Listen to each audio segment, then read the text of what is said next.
Hi! In front of me is OPPO Reno5 Lite, and today I would like to show you how you can manage apps permissions on this smartphone.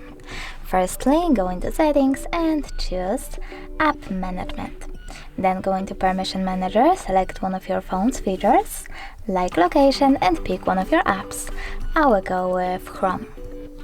Then pick one of those options by clicking on the chosen one. Allow only while using the app, ask every time, or deny. I will go with deny, so when I go back, I can see that Chrome no longer has access to this device location. But you can also just tap on one of your apps, for example Amazon Music, and choose See All Amazon Music permissions. Over here, manage all of them for this app from here. Thanks so much for watching. If you enjoyed this video, leave a like, comment, and definitely subscribe. Bye!